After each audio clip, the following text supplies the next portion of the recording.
Hello, everyone. Welcome back to the RK Football Podcast. Southampton are down, Leicester are down, Ipswich are on their way. Stuart's not here, David's not here, Matt Ty's not here. We're the last two standing, Matt Thowney. We are. We're still here. We've gone back-to-back weeks. Well done, Kyle.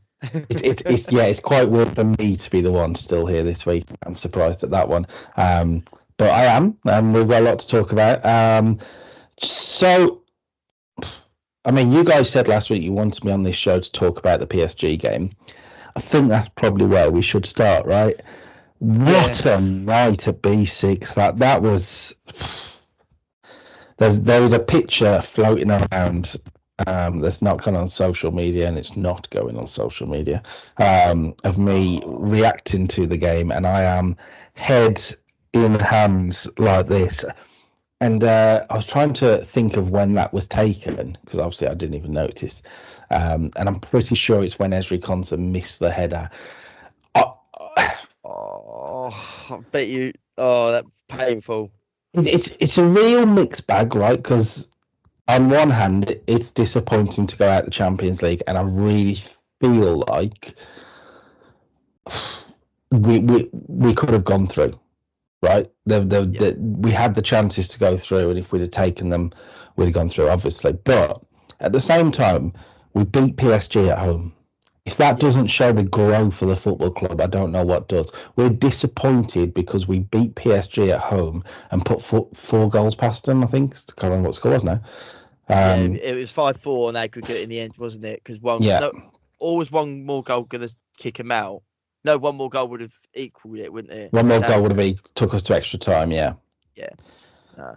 I have to say, in my lifetime at least, I think this is the best Villa side I've seen. I think it's got to be up there. Yeah, 100%. Like, you've got a very good striker in Ollie Watkins.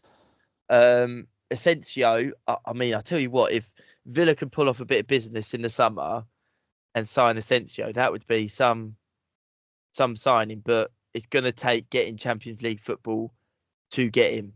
That is for sure. Right. Yeah, definitely. I mean, it's definitely the most talented Villa team of since the '82 winning team. Well, no, actually, I'd say since the '92 team that should have won the Premier League in that first season, but threw it away to Manchester United. Yeah, David Atkinson, Dean Saunders, a few others in that team. But yeah, since then for sure. But I think what makes the team memorable though will be the results you get with it. Because I mean, I think back to the Villa team that had Ashley Young, Gabby Bonlahor in it. And a couple of others, John Carew, Martin Lawson, Stilian Petrov, etc. A brilliant team who were fighting for the Champions League for those sort of 2 to 3 seasons in a row, but they never won a competition. They never did anything memorable. I mean, they should have won the 2010 League Cup. We do not forgive. We do not forgive Phil Dowd for the decision of the lack of the red card, even there. But it's why it's so important that I think that we take the opportunity that's in front of us. That starts next week at Wembley, which we'll get onto, I'm sure, in a minute. But Champions League-wise, I think you've just got to take immense pride from it, really. And there's a couple of those players in that team that maybe people weren't sure if they'd be good enough for that next level. I think a couple of them sort of silenced the doubters. Let's say, in particular, I'm thinking of John McGinn, who was obviously he will go down as a Villa legend. Yes, I get that, but there are question marks about someone like John McGinn now, whether he's going to be good enough to be in a team that's going to challenge for a title, for example, which is where Villa want to be in 3 years' time, for example. So. Yeah. But on Tuesday night, he was man of the match, in my opinion. So, yeah, it'd be interesting. What was it like from the outside? I mean, I didn't see the first half really because we was out, and I was on my way home, and I saw PSG winning, Villa out. Like, okay, it's a shame, but is what it is. And then all of a sudden, one of my group chats was going like, "Oh my god, what a goal! Oh, Villa are back in this," and I was like, "What's going on?" And then I was going to Soph. I was like, "We need to get home. We need to get home. We need to get home." Like everything. And so I've literally thrown the TV on, and I have to say, Villa absolutely teared PSG a new one in that game, and they were by far the better team in that game. It's just a shame, obviously, how it ended, but I think the game goes to show how far Villa have come in such a short space of time under Unai Emery. But they're the only team I've seen in the Champions League so far who have really shown PSG's weaknesses as well. Yeah, I mean, what I think it does show though is the cutthroat nature of these knockout games in the Champions League, because we said it in the week's podcast, right? That final goal in Paris, that killer goal where Villa lost their concentration, in hindsight, won them the game, won them the tie. In hindsight, obviously, look, Villa went 2-0 down and should never. You lose two really sloppy goals at this level, you're going to get punished. I get all of that, but it is one of those results that make you think, PSG, see where they're going to end up. The other game, of course, was Arsenal at the Bernabeu, and I hate to toot my own horn, but I feel like I was the only one on the podcast last week that was saying, look, Real Madrid are good, but this Arsenal team are going to get the job done, and they got the job done. My word, they were brilliant. They were absolutely brilliant. I will hold my hands up. Obviously, I did say 3-0 and it go to extra time, and then they win it in extra time. I'll hold my hands up and say that I was massively wrong there, and say I think it wouldn't be too far of a opinion to say that is Declan Rice the best midfielder in the world now? Is he up there? I mean, I think this season, and I think with something we might talk about towards the end of the show, I think this season he has hit another level. I don't know if he's quite the best, but he's in that conversation now, particularly in that defensive midfield role. He is making that his own in a lot of ways. He was brilliant, not for Arsenal though, not just to winning the tie, but to win the game at the Bernabeu as well. That's not something anybody saw coming. They were superb. And look, it's a really hard one to call, this Arsenal PSG game, because PSG at their best are brilliant. Arsenal at their best are equally brilliant. So it all just depends on who's going to get.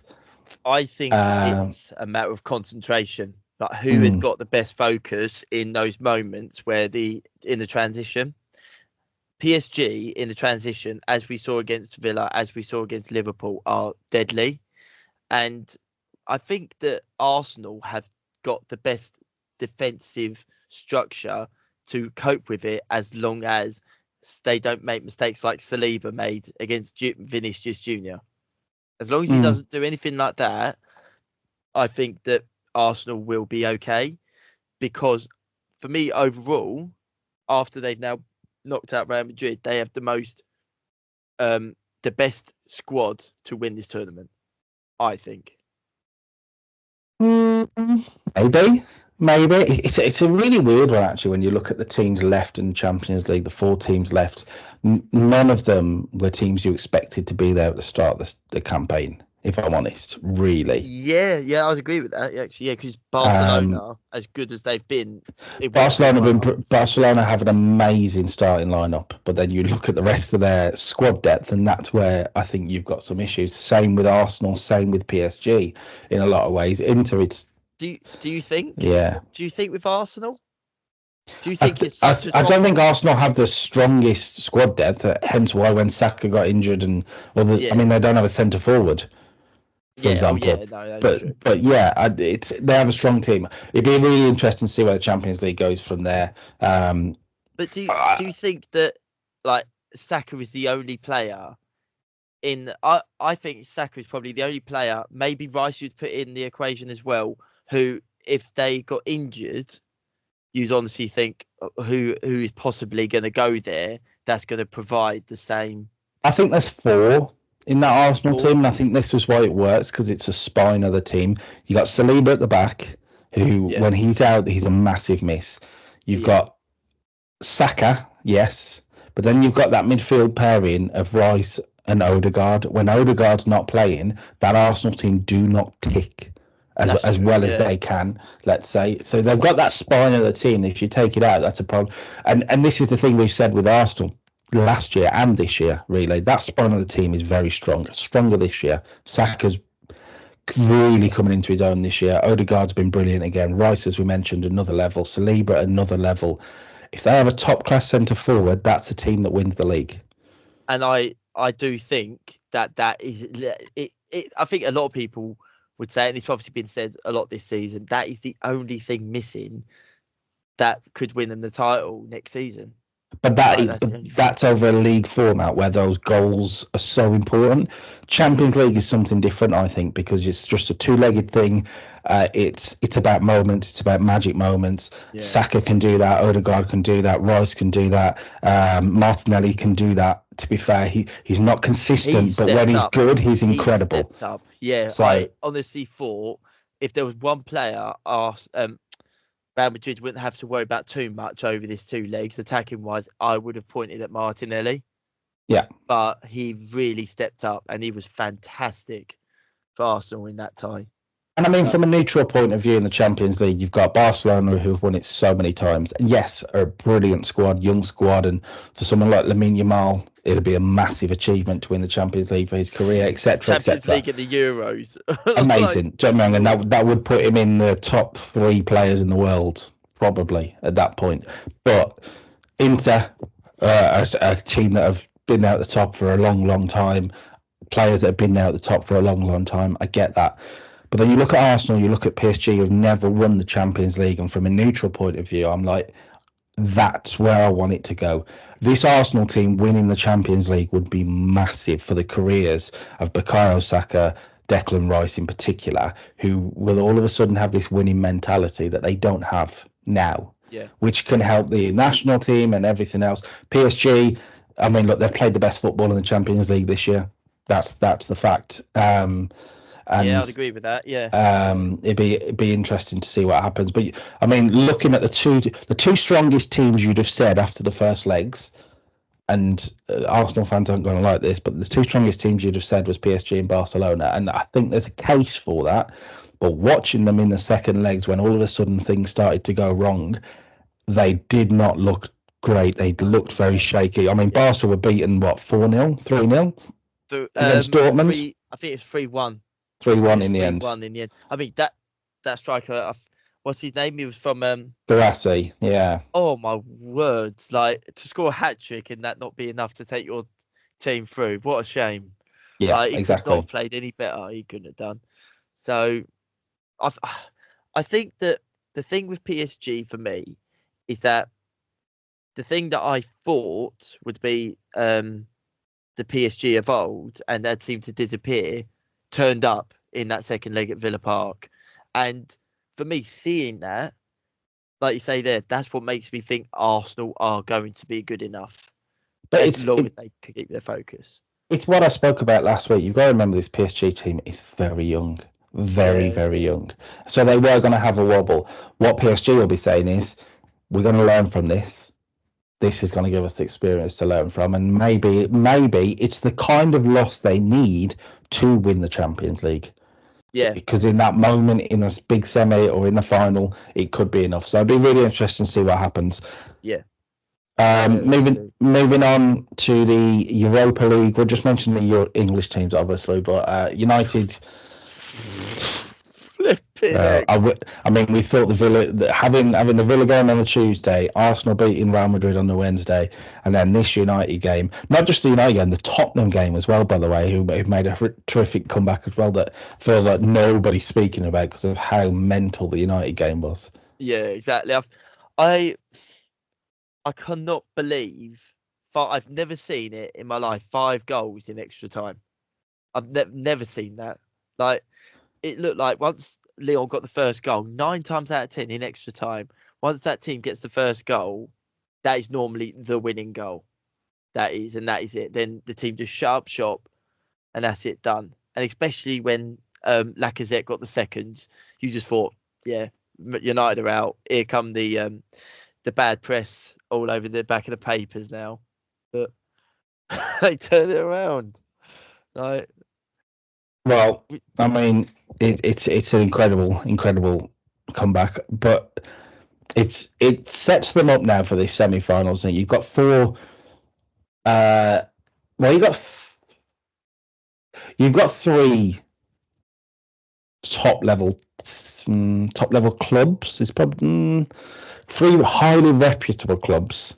It's probably the better way to say it in the Europa League, and then Bodo Glimt are still there. We are all cheering up for Bodo Glimt to win the Europa League, right? This is going to be Greece winning the Euros 2024 all over again, in a way. I think like the thing that got me was when what's his name? Kobe Mainu, when he scored that goal, you just sat there and thought, this is it. Like they're gonna turn it around now. The momentum. It was like I said to we said about the other day. Once the momentum is in a team's favour, it's very hard to see the tie going any other way. Then, and then when Maguire scored that header, it was when. Did you listen to the commentary? Robbie Savage. He was like, I'm telling you now, Harry Maguire is going to score a heading goal. And he did. He actually did. I was like, are you serious? He ain't going to shove about that now. I mean, yeah, on the note of the commentary, should be said, a lot of people were giving Rio Ferdinand in particular, but yes, Robbie Savage do a lot of stick. And I totally understand the emotions of a game like that and everything like that. But from a neutral point of view, having Rio Ferdinand on a Man United match in the first place is bonkers. In the same way, Jamie Carragher shouldn't be doing a Liverpool match. Gary Neville shouldn't be doing a Man United match. Yeah. Alan Shearer shouldn't be doing a Newcastle match, for example. It is pretty bonkers, and I weren't the best pleased with Rio Ferdinand's commentary at Villa Park either 2 days before. But hey ho, we'll move on. What you say is like you don't mind it when it's the pundits in the studio. Like, because it'd be like, I don't know, say Chelsea versus like Leeds, it'll be like Jimmy Floyd Hasselbank, he'll represent both or something. Or you get some random who played for both teams and you've never heard of the geezer come on, you're like, oh, we have this guy. You're like, who's he? Yeah, exactly. But yeah, Conference League though, and everyone said last week, oh well, Chelsea's just going to win this easily, no problem. Well, you lost the game. You got through after a brilliant first leg, but you lost the game. And I'll be honest, if that Chelsea turns up against, is it Fiorentina in the semis? No, we have got. Oh, you've got the easy option. It's Djurgården. You're playing the Garden. Djurgården. I might be saying this wrong. Please forgive me. I don't even know. I know the sun's come out and everyone likes to be in the pub gardens and all that, but you're not just playing in the garden, are you? Come on. No, but have you seen the team name? Yeah, exactly. Yeah, it's like, but I don't know. Yeah, they currently sit 12th in the Allsvenskan, which is the Swedish league. Swedish, right? Okay. I mean, I do want to say, as a Villa fan, I am fuming at this because last year's Conference League quarter semi-finals were Villa, Fiorentina, Olympiacos, and someone else, but who were a decent team. Yeah, you've got the 12th best team in Sweden. But this for me is like when people sit there and say, "Oh, like I heard someone the other day, if Chelsea don't win Europa in the Conference League, Enzo should be sacked."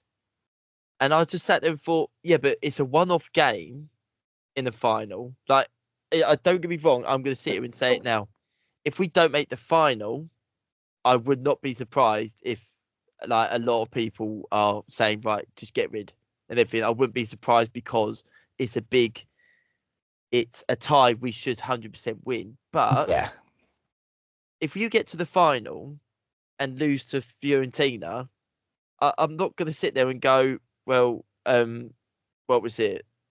If we didn't turn up, then that's just the way it is. That is just the way it is, and I wouldn't be happy with it. But it's a final. Man City lost to Wigan years ago. Yeah. I mean, look, I understand that fans sitting in the ground are getting frustrated with results and performances, and I get that, I do. But you've brought Enzo in as a project at the start of the season. You can't bail after 1 year. No, you can't. Do you know what I mean? You were never going to win the league this year. You were never going to challenge for the league. The fact that you're even in the European competition conversation is quite remarkable, really, because if you'd have told me Chelsea might finish in the top 5 this year, I'd have said no way they were finishing 9th, because it felt like too soon. So I personally think he's done a decent job, but I understand that since Christmas results haven't gone their way and they've fallen off. It's probably the best way to say it. But if you get you to a Conference League final and you finish in the top 6, I actually think that's a good job. Well, this is it. Like, for me, I do agree with that. I think that 6th is still a good season for Chelsea. Yes, it does mean, well, we'll be in the Europa League next season, which is a step in the right direction, because we was in the Conference League this season. So it is a step in the right direction. For me, what I would like to see is just each year there is a little bit of progress, because you got to think, under Jurgen Klopp at Liverpool, he didn't come in and win a trophy within 6 months of being there. He was successful after, I think it was 3 seasons or 2 seasons of being there. He finally won the trophy, and then they just become this monster, and unfortunately don't get the credit probably they deserve because of Man City. Winning all those titles. I mean, but even City under Pep Guardiola didn't just win. It took him a little while to get what he wanted out of the team. And this is something I've said on the podcast a few times when we talked about Spurs or we talked about United, etc. You've got to give these managers time and support, and you've got to buy into the project for it to work. And as I said, I totally understand that people sitting at Stamford Bridge might be quite frustrated by the football they're seeing right now, 100%. But if you sack Enzo, you're going to be doing it again next year. Yes, I agree. Going round and around in this cycle where you just need to be patient, let things happen, let the transfer window come, and you get rid of some of the dead weight and you harness some of the young players that are in that squad. And then you look next year and you go, right, can we win a competition? Can we go at the FA Cup? Can we finish in the top 5? Do you know what I mean? There needs to be a gradual progression. Yes, I understand that, but at the same time, it is so early on in the project. It's very, because Villa have been doing so well under Emery. You see a lot of conversation on social media from Arsenal fans saying, "Oh, where was this Emery for us?" etc. He was crap at the Emirates, and it wasn't about Emery. It was about the Arsenal project wasn't Emery's project, and they didn't buy into his project, which is what Villa have done. Yeah. Right. And that's what you have to do. In the end, Arsenal did do that with Mikel Arteta, and it's worked out. As you said, Liverpool at Jurgen Klopp. I'll just say City at Pep at City, as we said. But also, even if you look further back, the teams that have been successful over a number of years in England. Jose Mourinho's Chelsea, there was a massive change. Yes, and he was successful early. Give him credit for that. Yes, he was. Oh God, yeah. But everybody bought in to what he wanted in that the whole that's football the club. one thing I loved about Roman Abramovich. Every single manager, you have to say, I know that people may not agree with this because he got rid of them very quickly if they didn't do too well, but there was not at one point that he didn't back them. Every single time he just went, you tell me what you want, you tell me what you need, and we'll get it for you. And he got the best players that he could possibly get into the club. But I don't even mean transfers, though. I don't even mean resources like that. I mean the leaders in the team buy into the manager's philosophy. Yeah. Okay, they play football a specific way. The coaching staff is built around a certain system. Even as far as the chefs they have got certain foods to help certain things. Do you know what I mean? Yeah. That sort of in-depth detail the top teams have. At the end of the day, Manchester United was successful for so long because Sir Alex Ferguson ran that club how he wanted it to be run, not how Arsene the chief Wenger is executive, another one. Arsene Wenger at Arsenal, was When he another came one. in, he changed everything, didn't he? And it 100%. affected other clubs as well. But he literally come in, like you say, they just let him do what he wanted to do, and he changed football in the England forever. Yeah, exactly. And you look further back to the Leeds team under, I think, Don Revie, I want to say, back in the 80s was so that it was a system that you knew what you were going to get from Leeds United, the type of football, how they played, and that's what the top teams have, right? That's how Liverpool have won the league this year from the back of Klopp's work. It's the same system. Do you know what I mean?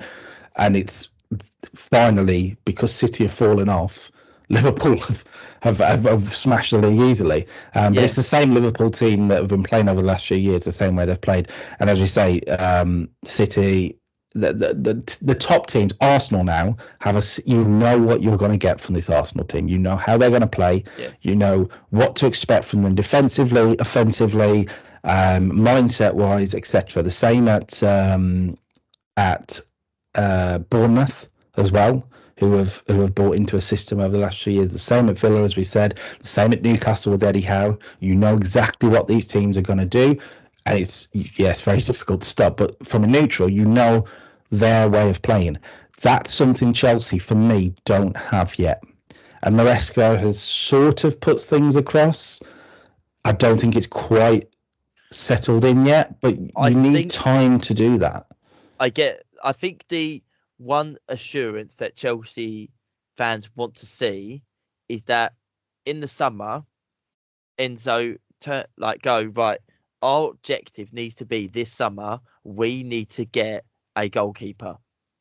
We need a goalkeeper. Because if anyone sits there and says, we need an attacking player, I will scream. We do not need any more attacking players. We've got far too many.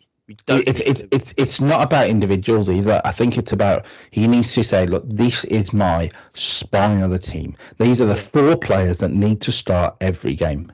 5 players that need to start every game, and they're building how we play football. Your goalkeeper needs to be one of them. You need a top centre back, which might be Colwell. It might be, fair enough.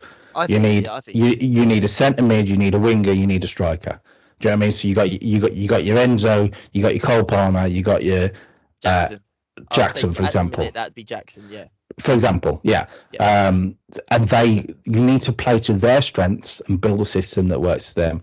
And I don't think Chelsea have quite done that this year. They've bounced around with different options, not really played to someone like Enzo Fernandez's strength or Cole Palmer's strength all the time. At the start of the year, it felt like the team was built around Cole Palmer, and then since January, since the drop off, it feels like it's not anymore. I think the biggest problem is, and this is what has frustrated me a little bit with Enzo, is that I understand when you've just come in, you are going to experiment with things. I get that. That's fine. But the first half of the season, we were very good. We were actually very good. And we were in the title race talk. We were doing fantastically in the Conference League. The confidence was sky high. And yes, we did have to drop off. But it seemed like he then, in a way, sort of panicked by them bringing in to make too many changes here, there, and everywhere. And I just thought, do you know what? Stick to your guns, because if there's one thing that it would frustrate Chelsea fans if they stuck with a goalkeeper who is doing some of the things that Sanchez was doing. But then, if he believes in him, stick with him. Don't change him, because then no keeper's going to have confidence that they're the number one there. Goalkeeper's the only position on that football pitch that needs to have that confidence that they're the number one.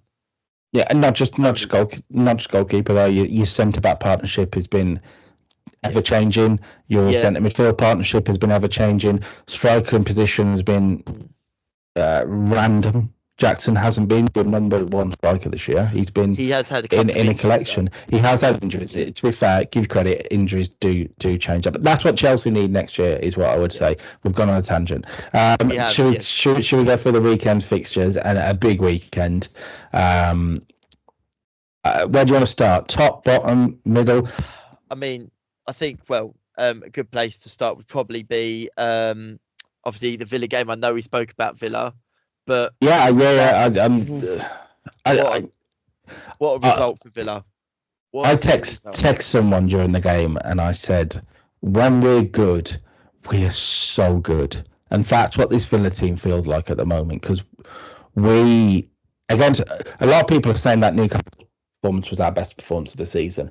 I think it's the best week of performances we've had under Emery, and probably seen for a long time at Villa Park. The way that we took control of that game against Newcastle is really something to admire, because Newcastle are a very good team and we made them look poor. It was a statement. When you look at players, again, not even players you'd expect it to show. Obviously, Ollie Watkins had a very good game, which is brilliant. We'll talk about him in just a second, but Youri Tielemans, for example, ran the game. And again, he's another player that not many people expected to be as good as he's been. At the back, I think Ian Matson came in and did very well, not just because he got a goal, but I think he does offer something more fluid. Martinez was really good. Despite Martinez was good. He was fantastic. Yeah, Martinez is always pretty good. And then someone like Ezri Konsa, who's just one of these players that I don't think people talk about enough. He is ever present in a way. He is dependable. He's passionate. He's good on the ball. He's good in the air. He's everything you want out of a centre back. So look, Newcastle, I do think we'll finish above Villa this year. I don't think that result changes that. And I don't think the result. I can't see Eddie Howe and his team panicking about that result, because I think it was more to do with Villa were that good. But I will say it is quite a trend happening in the fixture between Villa and Newcastle. Two explosive, fluid, expanding teams, is probably the best way to say it, the way they play football. Obviously 4-1 Villa here. We lost 5-1 there last year. We lost heavily at St James's Park again this year. There's always goals. So it's an interesting fixture. Yeah, it's an interesting fixture. I think though, it's definitely kept them in the hunt, because there's 2 points to separate third from seventh. 5 games to go. It is definitely going to be interesting. Obviously, we've got Nottingham Forest playing tonight against Spurs, and if they win there, they'll go back into third. So, still so much to play for. There's still so much to play for there, but fingers crossed for Villa, because I do love seeing what's happened there. But question for you: who has been the best player for Villa this season? Youri Tielemans. Yeah, by a mile. Youri Tielemans. He. If you watch the way Villa play, and there's a reason that Youri Tielemans is one of those players that doesn't drop out to be rested. Everything goes through him. He's clipping balls over the top. He's winning tackles. He's dictating the play. People like Morgan Rogers, Marcus Rashford, Ollie Watkins, John Duran earlier in the season will get a lot of headlines. I get that. But you take Youri Tielemans out of that Villa squad, we finished 10th. You really think? Yeah. That 100%. Big of an impact? That big of an impact he's had. Especially when you consider it was a free signing. Free transfer. But yeah, talking on the European places, as you say, I mean, City won, which was good for them. Chelsea won, which is good for them. What I do like about this race for the top 5, whatever you want to call it, it feels like the teams that are going to get there are going to win to get there, if that makes sense. You have to win your games to do it. Exactly. I think if anyone loses a game now, it's like, right, you're being left behind. I think Bournemouth have got too much work to do. Yeah, now. no, Bournemouth are 8 points off at this point. Yeah. There's absolutely not a Fulham chance. had to win yesterday to keep in the hunt. Yeah, no, Fulham are out. And this is the thing. You are looking at 5 teams, and the truth is, with the way the competitions are working out as well, one team probably going to drop out, potentially of Europe, because there's a very good chance that there's a very good chance the top 7 are all going to get Europe. But in terms of Europa League, it'll be top 6, I'd imagine. But again, so hard to call. But it's going to be Forest tonight is going to be an interesting one. You guys will know the result by the time this comes out. But Forest have got to win, and Forest have got to keep winning, because they're the team that I just can see bailing. They're the only team I have question marks. It's because they've, unfortunately, this is the first time they've been in this position in years, and it's, from a neutral, you just want to see them get it. You want to see them get top 5, because they've been in it for so long. They've been in that group for so long. I'd want them to. It is the best 5. It is the best 5 who get it. Yeah, and this is the thing. So, like, this is what the question marks for me with Forest and Chelsea. Admittedly, they got a good result against Fulham, which is really important for Chelsea. But it masked over. Yeah, and this is the issue. It feels like they're out of form at the wrong time, both of those teams. Yeah. Whereas you look at Villa, you look at Newcastle, apart from Saturday, you look at City now, who are starting to string some results together, and I don't know. I don't know whether the form might drop away. I mean, Forest had won the last 3 before they lost their last game, so bounce back against Spurs, and that conversation goes out the window. And again, it's what I really like about this. It's so different to like Liverpool have won the league because they've been the best team, and nobody's disagreeing with that. But they haven't had a challenger. They haven't been pushed. Arsenal haven't been pushed for second, really. Do you know what I mean? That they've sat there. Teams like West Ham, Wolves, Everton weren't really pushed in the relegation battle with how bad the bottom 3 have been. It's this European place where you've got informed teams, and the ones that get there will deserve to have got there and won't get there because the other teams have failed. They'll get there because they've won, if that makes sense. It's funny, there's a story with all of those teams, maybe bar City, that if Newcastle get top 4, Isak will he's done a because they would be in the Champions League. Yeah, he would stay at the club. I think he would if he stays. He stays 100%. He stays. If Chelsea get top 5, that's a fantastic season, even if we lost the Conference League. Nottingham Forest, if they get it, that's a story in itself, like them being there. And if Villa get it, and say they win the FA Cup or they get to the FA Cup final, then you're talking about one of the best Villa teams in Premier League history. Yeah. Like all of a sudden. So there's a story with all of them. This is the thing that I think Forest fans might be excited by, but also slightly worried by. When you look at those teams that are in the FA Cup hunt or in European hunt, with Chelsea's case, so City, Villa, Chelsea, you think they've got a squad that can capably handle dealing with the 2 tournaments, right? Yeah, they can prioritise. They can prioritise and still have a strong squad for the rest. Forest, I have concerns about. Yes, look, it's one game next week, semi-final against City, right? So we'll see what happens with that. They could lose that and then just focus on the league. But if they've got an FA Cup final looming over them, I have concerns of how many people are going to be looking at the Premier League games at Forest. And I think a Villa team now, Chelsea, City, don't do that. That would be my concern. So be interesting to see what happens with the rest of that. Other results over the weekend, of course, saw Leicester officially relegated. And I want to talk about Leicester for a minute, because obviously Maresca won the league with them last year and they came up, and I think a lot of people expected good things from Leicester, and then when you look at the squad, you realise why they have been so bad.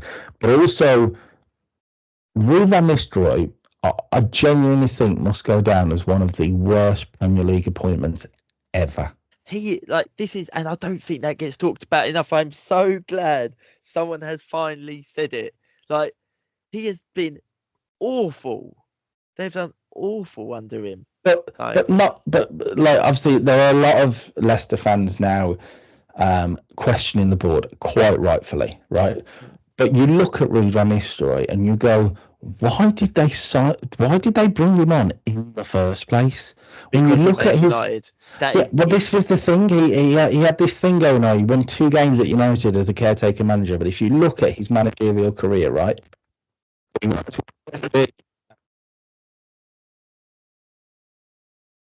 problem. He was appointed as the replacement for Roger Schmidt as PSV's head coach in 2022, right? And he won up.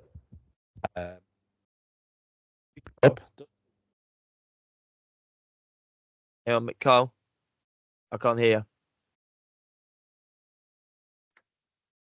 You can't hear me at all? There you go. Now I can. Now I can. You're back? Yep, I'm back. Hello. Hello. Right.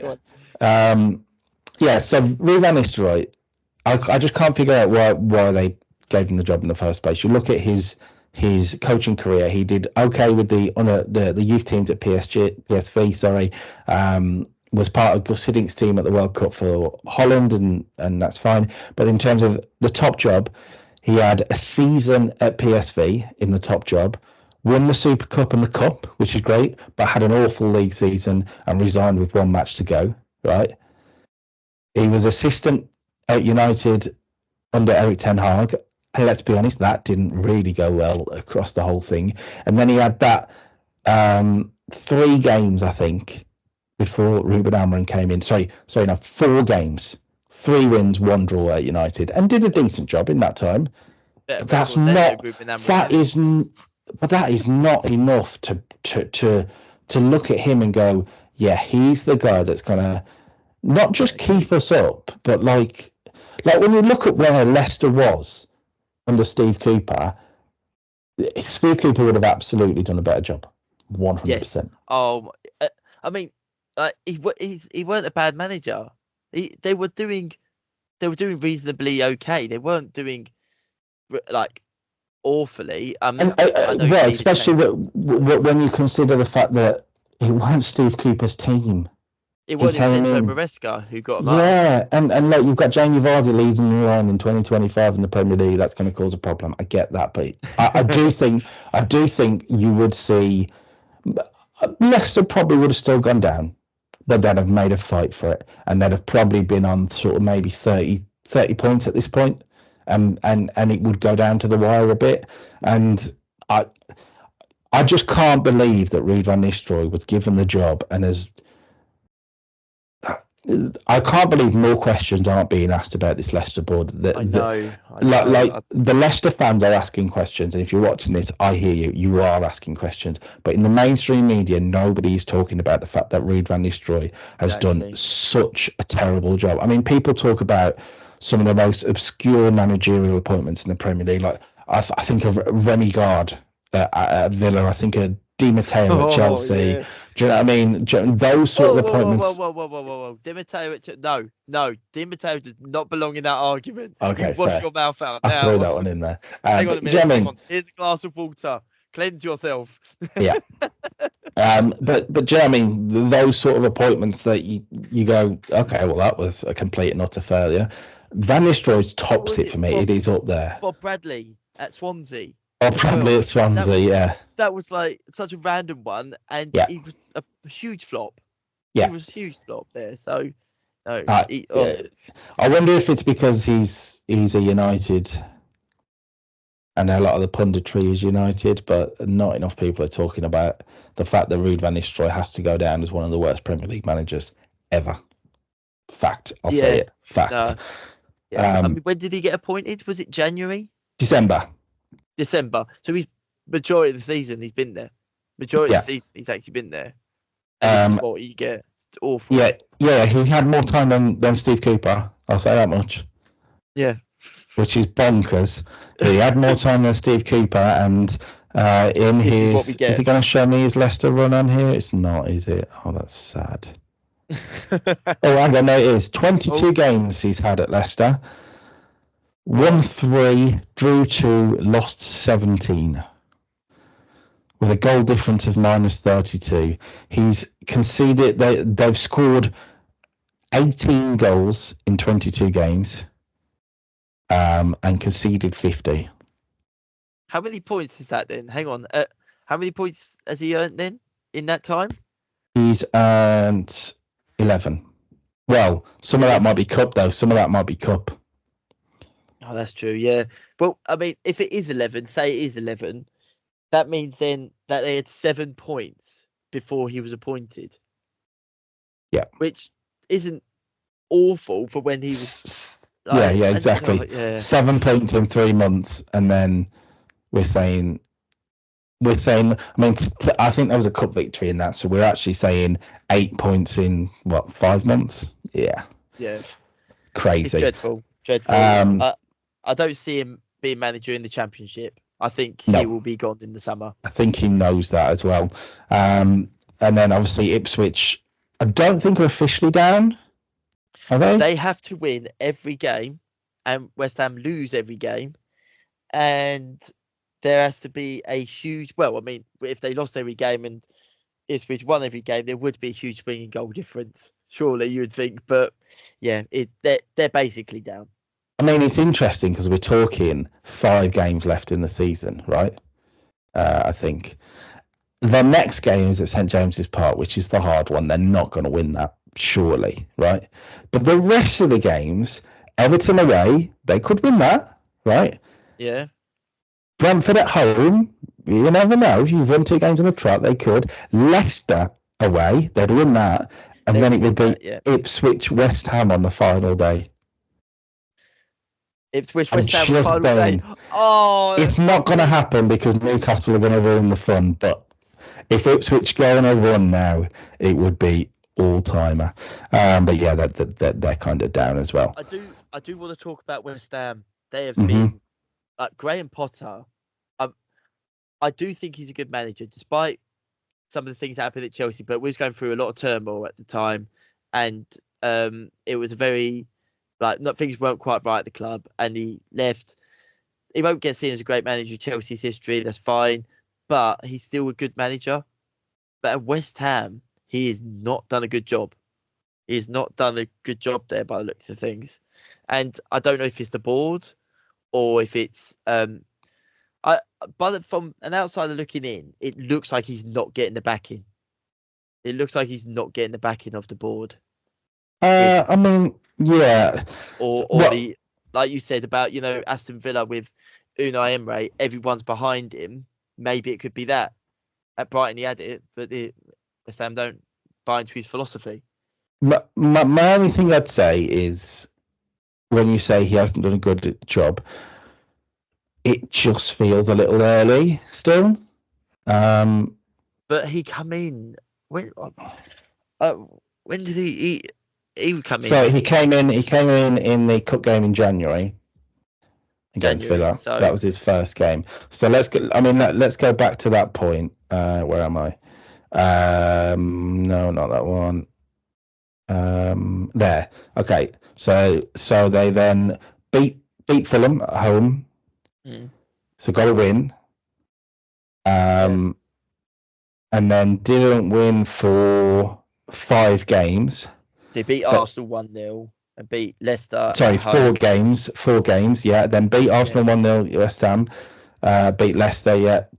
And then they when you look at the results, though, they're not awful results. This is the thing. That's a fair point because I mean, Palace at home.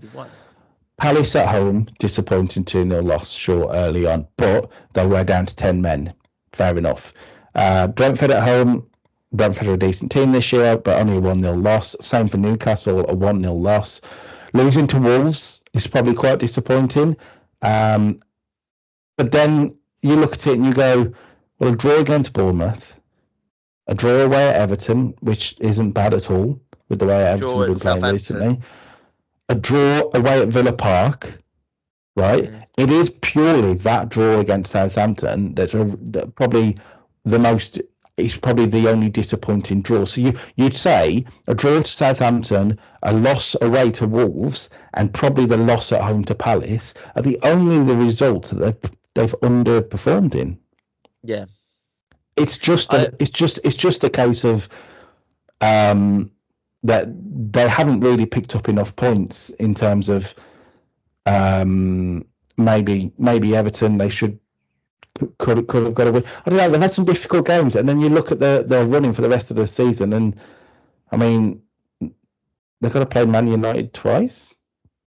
Well, oh wait, no, that's that European thing, the American Cup thing in the pro season, whatever.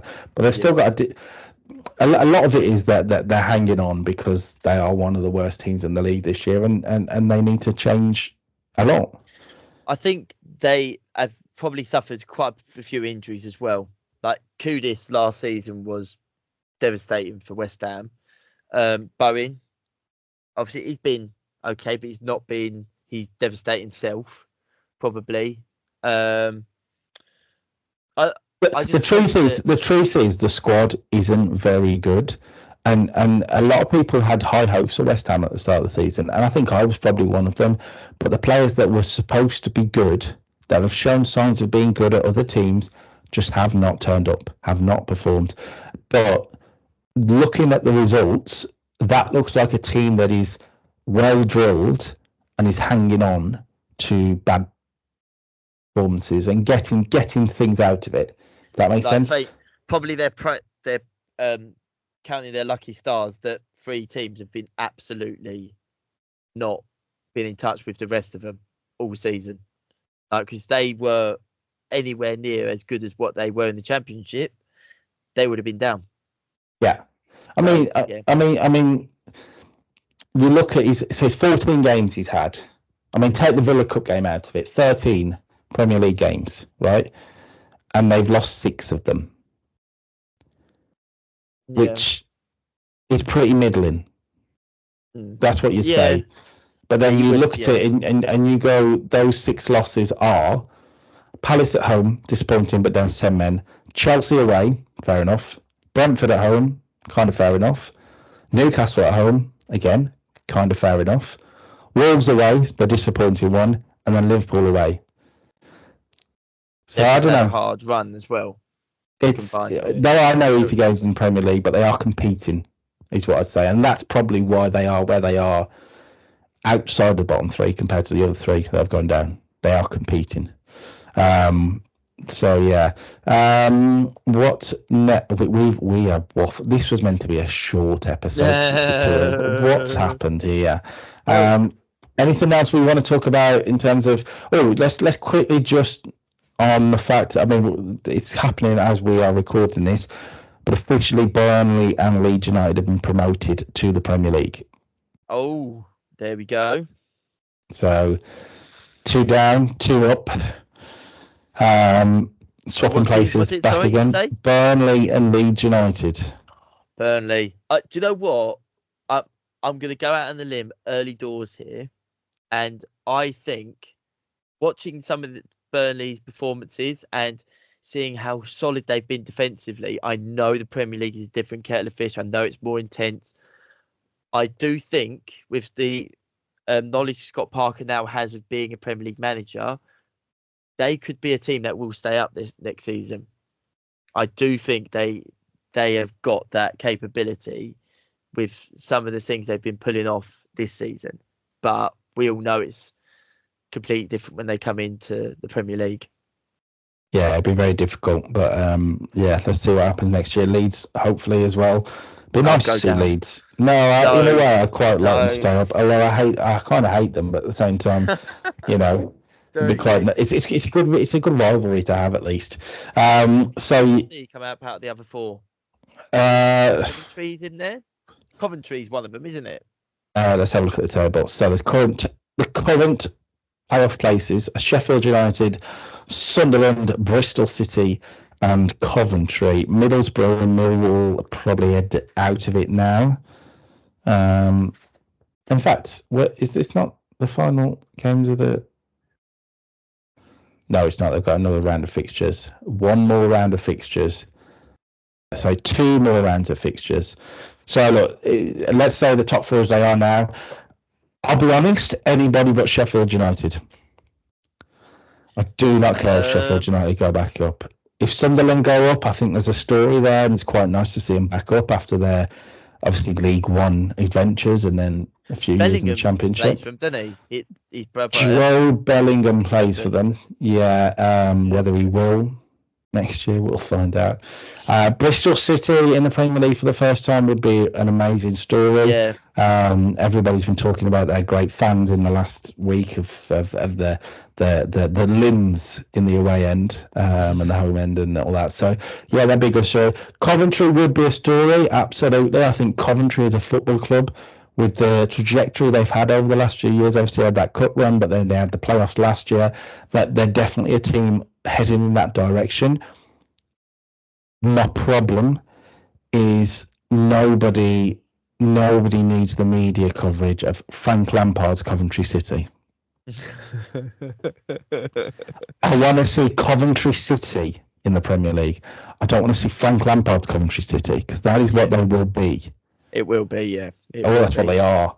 But yeah, because every time they get a win or something like that, straight away it's like Frank Lampard's Coventry, and it's I would like to see, out of all of them, I love seeing a team that's not been in the Premier League come up. So I'm going to say Bristol. I'd love to see Bristol in there. That'd be... Yeah. I mean, but it's also, you've got to look at a team from a neutral point of view, apart from the 6 points you want to get against them for your own team, which team are going to really give it a go and have a chance of staying up? And you would probably say out of them, Bristol are the weakest. That's the problem. Yeah. Can you see Bristol staying up? I don't know. Yeah, probably Sunderland the strongest. My strongest shout. My heart, obviously, like I said, there, Bristol. I'd either go Sunderland or Coventry. I don't think Sheffield United are going to do it.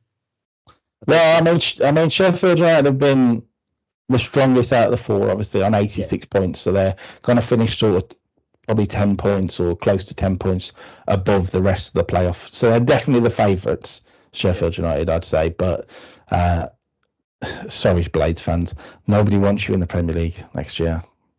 Sorry. No. And I'll be honest, no offence to Burnley, that doesn't excite me either. No more teams in claret blue. No. Yeah. Is that it? Is that God. It? This is what it's all about. You want West Ham to go down. You want to be the only team in claret and blue in the Premier League. That's it. That's exactly it. Right. You had a question for me. Go on. Right. So I saw a story that in Serie A, that Inter Milan and Napoli, if it gets to the end of the season and they are still on the same amount of points come the last game of the season, instead of it being decided by goal difference or goal scored or goal conceded, however it would work, instead a game is played off a one-off game, 90 minutes, and then penalties to decide who wins the league. What I wanted to ask you, would you prefer that than it is be decided by goal difference? Say Villa, like if it was Villa, it's all like if. Well, that's what I mean. That's like 2 different. So, as somebody who's sitting here watching football at home, that's amazing. The idea of this one-off final for the Championship is amazing. Yeah. However, you look at the consequences of that, and this might be part of why Italian football is considered defensive-minded, right? It doesn't make one bit of difference if you win 1-0 or 4-0. Yeah. Because goal difference means nothing, right? Yeah, true. And I think you take that away from the game, you take away the excitement. Because, I mean, we talk about the teams fighting for the top 5 places in the Premier League. Goal difference is going to be important. So if you're winning, you want to win good. You want to win well. You look, I mean, I am reading this article as well. It says here, Inter lost the weekend, 1-0 defeat. Napoli won 1-0. Do you know what I mean? Can't be a coincidence. That would be my concern. And also, look, we've said before when it comes to cup competitions, anything can happen in one game. It kind of feels a bit odd to decide a league championship in one game. Yeah. It doesn't really feel deserving of a league championship, personally. But I mean, has it ever happened before? In English football, no. It's never happened in English football be a one-game playoff for the title. But from a neutral perspective, I can imagine it would be something amazing to watch. But if it was Chelsea being involved in that, I'd absolutely hate it. Unless we're the team in second. it has only ever happened once to decide the Scudetto, the Italian championship. Right. I thought you meant the Premier League. I was like, what? No. I meant Serie A, but I meant in general. But the one time it was used in the 1963-64 season, when Bologna and Inter Milan both finished on 54 points. Bologna won the playoff 2-0 at the Stadio Olimpico to win the championship. Playoff games have been used on multiple occasions to decide European competition qualifications, most recently in the 1999-2000 season, as well as relegation, and that happened a few years ago. When did that happen? So it happened in Serie A in the 2022-23 season, and it saw the bottom two went down, Cremonese and Sampdoria in 19th and 20th, but both Spezia and Hellas Verona finished on 31 points. Spezia had a better goal difference, so were technically 17th, but obviously it didn't matter. Hellas Verona won the playoff and Spezia went down. Blimey.